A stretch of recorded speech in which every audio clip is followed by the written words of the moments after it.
बाद ट्रंप ने अमेरिका को संबोधित किया। 20 मिनट के संबोधन में इस सवाल को और गहरा कर दिया है कि क्या जंग खत्म होने वाली है या अब और तेज होने वाली है। अपने संबोधन की शुरुआत में ही ट्रंप ने जीत का दावा किया और कहा कि पिछले 4 हफ्तों में अमेरिकी सेना ने युद्ध के मैदान में तेज, निर्णायक और भारी जीत हासिल की है। ऐसी जीत जैसे बहुत कम लोगों ने पहले देखी होगी। ट्रंप ने संबोधन में कहा कि ईरान के नौसेना खत्म हो चुकी है, उसकी वायुसेना भी तबाह हो चुकी है, उनके ज्यादातर नेताओं की युद्ध में मौत हो चुकी है। ट्रंप ने आगे कहा कि इस्लामिक रेवोल्यूशनरी गार्ड कॉर्प्स का कमांड और कंट्रोल लगातार तबाह किया जा रहा है। मिसाइल और ड्रोन लॉन्च करने की उनकी क्षमता में भारी कमी आई है और ईरान में हथियारों की फैक्ट्रियों और रॉकेट लॉन्चर को खत्म किया जा रहा है। इस दौरान अमेरिकी राष्ट्रपति ने अपने सहयोगियों सऊदी अरब, कतर, यूएई, इजराइल, कुवैत और बहरीन को भी धन्यवाद दिया। ट्रंप ने कहा कि वो बहुत अच्छे रहे हैं और हम उन्हें किसी भी तरह से नुकसान पहुंचाने नहीं देंगे। तो ट्रंप का 20 मिनट का संबोधन और उसमें युद्ध को लेकर जो बड़ी बात ट्रंप की रही वो ये कि उन्होंने जीत हासिल कर ली है ईरान के खिलाफ। ये ट्रंप कह रहे हैं, ट्रंप ये दावा कर रहे हैं कि ईरान और यूएस के बीच जो जंग छिड़ी हुई है उसमें जीत अमेरिका की हुई है। ईरान के सभी जो बड़े नेता हैं वो मारे गए हैं, ट्रंप ने ये भी कहा, और कई बड़े जो ठिकाने हैं ईरान के उनको भी तबाह अमेरिका ने किया है। ये ट्रंप की बड़ी बातें थी और क्या कहा उन्होंने, सुनिए। I want to thank our allies in the Middle East, Israel, Saudi Arabia, Qatar, the UAE, Kuwait, and Bahrain. They've been great, and we will not let them get hurt or fail in any way, shape, or form.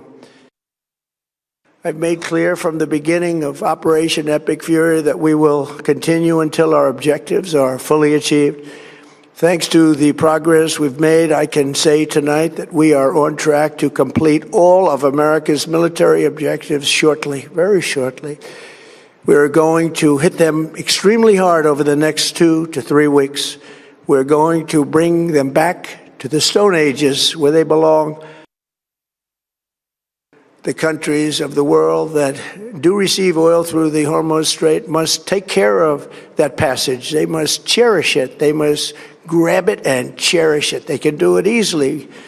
We will be helpful, but they should take the lead in protecting the oil that they so desperately depend on.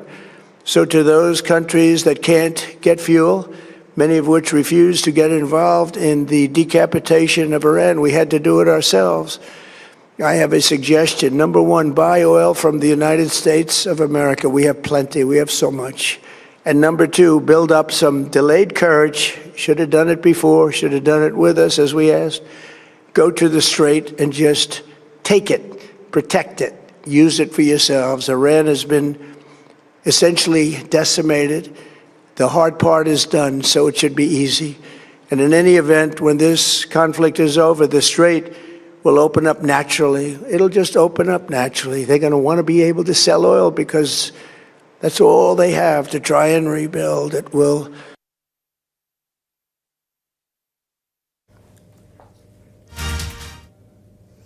तो वहीं Iran के राष्ट्रपति का अमेरिकियों के लिए भी संदेश आया है। ईरान के राष्ट्रपति पेजेश्कियान का बड़ा बयान आया। अमेरिका के लोगों से कोई दुश्मनी नहीं है, पेजेश्कियान ने कहा है। ईरान को खतरे के रूप में पेश करना गलत है। पेजेश्कियान ने कहा अपनी रक्षा के लिए ईरान लड़ रहा है। पेजेश्कियान ने यह भी कहा हमें अपनी रक्षा का पूरा अधिकार है। तो एक तरफ डोनाल्ड ट्रंप हैं कि अपनी जीत का दावा कर रहे हैं इस जंग के मद्देनजर, और पेजेश्कियान है जो उन्होंने कहा कि हमें अमेरिकियों से कोई दुश्मनी नहीं है। ईरान के राष्ट्रपति ने अमेरिकियों के लिए बड़ा संदेश दिया है और कहा कि अमेरिका के लोगों से कोई दुश्मनी नहीं है। ईरान को खतरे के रूप में पेश करना गलत है। साथ ही पेजेश्कियान ने यह भी कहा कि हमें अपनी रक्षा करने का पूरा अधिकार है। अगर सामने से मिसाइलें दागी जाएंगी, अगर सामने से युद्ध किया जाएगा, तो जाहिर सी बात है कि हमें अपनी रक्षा करने का अधिकार है, ये पेजेश्कियान ने कहा।